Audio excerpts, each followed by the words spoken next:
Good morning, students. Let us start today's online class. Today, once more, I am going to start chapter number 10, The Great Stone Face Second, page number 135, because page number 134 already we have done. And in page number 35, para number first. Actually, I would like to recap here for last para. When Ernest and the poet were discussing each other, then Ernest realized that the poet was the likeness of the great stone face, but poet refused it. And he further discussion took place between two persons, Ernest and the poet, and I am taking lines also. Lines are as, and why not, asked Ernest. He pointed to the book. Are not those thoughts worthy? And why not, asked Ernest. And Ernest asked here that why not? The likeness may be of the great stone face, and he pointed to the book also. Means Ernest pointed to the book and told him that the thoughts which were present in that book really are worthy. These thoughts were very worthy. Worthy means precious, full of wisdoms. Next line, next pair also. You can hear in them the distant voice of a heavenly song. But my life, dear Ernest, has not corresponded with my thoughts. I have had grand dreams, but they have been only dreams. Here, what is the poet further giving his opinion that you can hear in them the distant voice of heavenly song. Through the poem, the poet said that Ernest, he could listen in them a distant voice of the heavenly song. Means Ernest could listen the distant voice of heavenly song, but his life, dear Ernest, means the poet is giving here his own opinion that but his life, dear Ernest, has not corresponded. Corresponded means been in a harmony with my thoughts. My thoughts means his thoughts. He was telling that whatever thoughts he had in his mind, these thoughts are not corresponding, not in a harmony, whatever his life is. I have had grand dreams, but they have been only dreams. The poet further said that he had grand dream. Grand means big dreams, but these dreams remains only dreams. Sometimes I lack faith in my own thoughts. He further said that sometimes he lacked means to be less, means having no thoughts, and sometimes he did not have a faith in his own thoughts. He did not believe in his own thoughts. Why? What was the reason behind it? Then pure seeker of the good and true. And he was the pure seeker, finder of the good and true.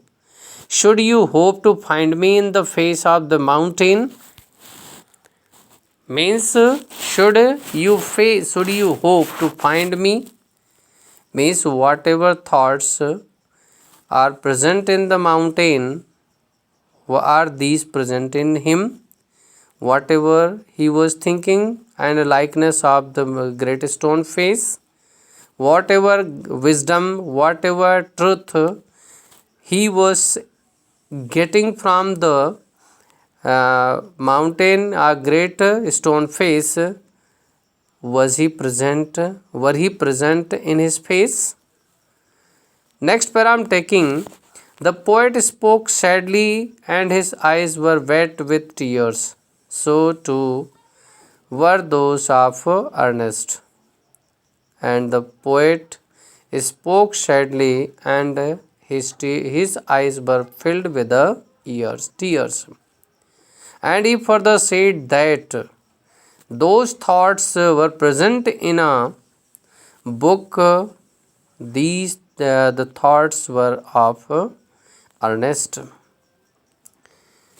At the hour of the sunset, as had long been his custom, Ernest was to speak to a group of neighbors in the open air.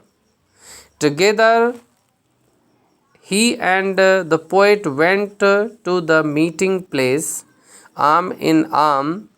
From there could be seen the great stone face. What is here? At the hour of sunset, means while the sun sets, in the time of the sunset, as had long been his custom, and whatever custom of the Ernest was, after completing, Ernest was to speak to a group of neighbors in the open air. In the open air, it was the habit of the Ernest that he stood among the neighbors group and speak something among them. Together he and the poet went to the meeting place, and along with the poet, Ernest went arm in arm to the meeting place.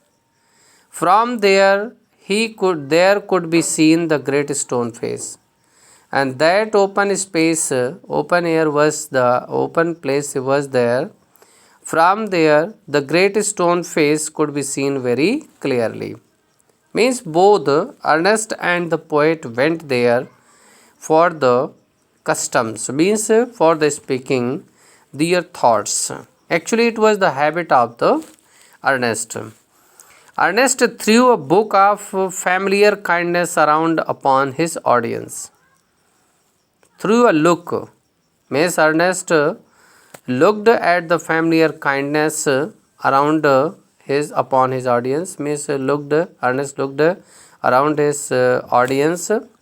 He began to speak to the people what was in his heart and mind. Means he had started speaking among the people what was in his heart and mind. His words had power because they agreed with his thoughts.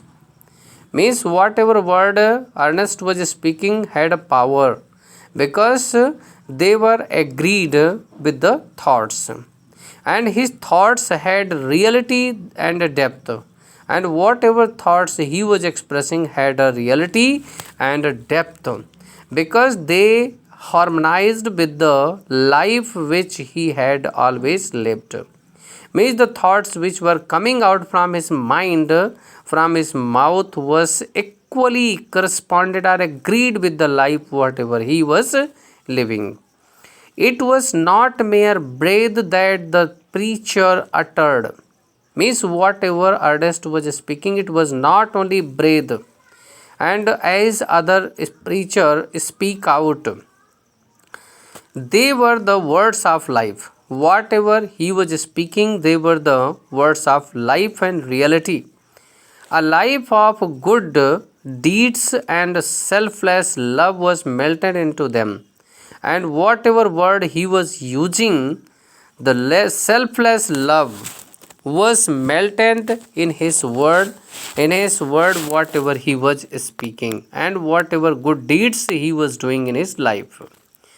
The poet, as he listened, means the poet, as he listened to him, felt that the life had character of earnest.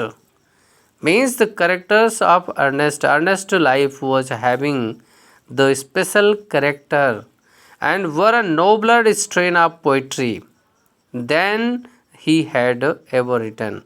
Means whatever he had written, these were the thoughts, nobler thoughts of the poetry, whatever he had written in his poem. His eyes filled with tears, and he said to himself that never was there so worthy. And the poet's eyes were filled with the tears, and he said that himself that never was there so worthy a sage as that mild, sweet, thoughtful face.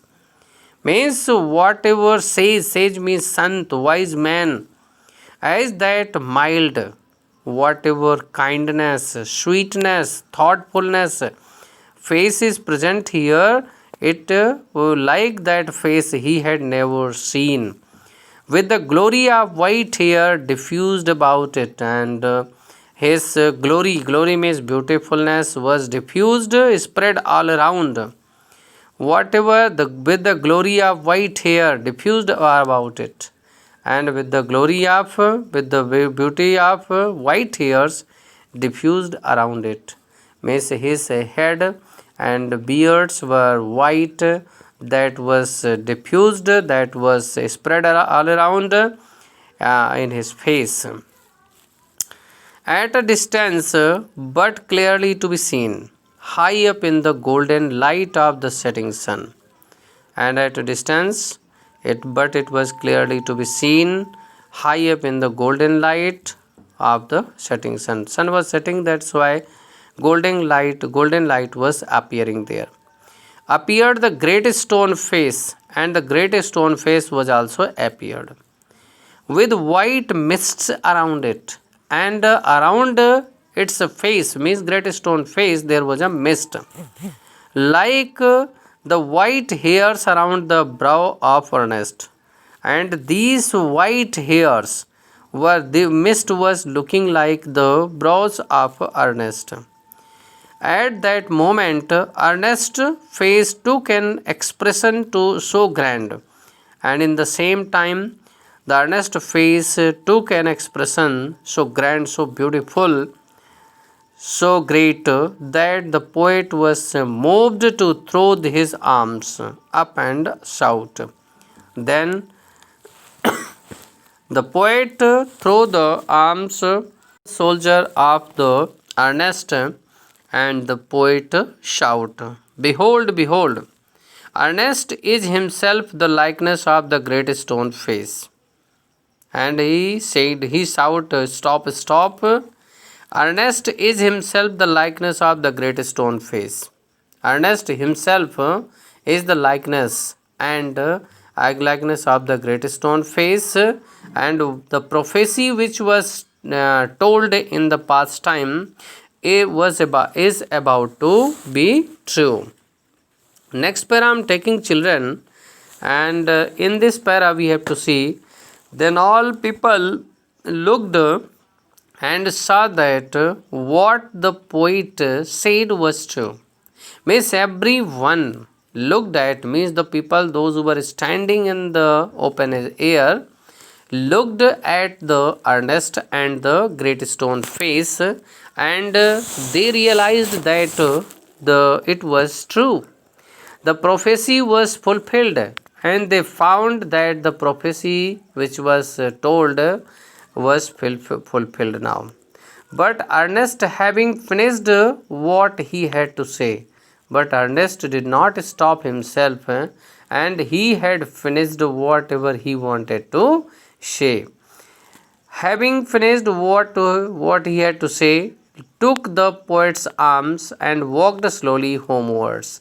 And then he took the poet's arm and walked slowly homewards, means towards the home, still hoping that some wiser and better man than himself would by and by appear. Means he was thinking, Ernest was thinking that the better man than himself, wiser and better man than himself would appear by, and by means by the time would appear there, wearing a resemblance to the great stone face. Till that day he was not thinking that he was the resemblance of the great stone face, and he was hoping that the day would come and the man would appear in the valley. Okay students, so you have to go through this chapter. I will talk to you in next lecture. Till then, goodbye.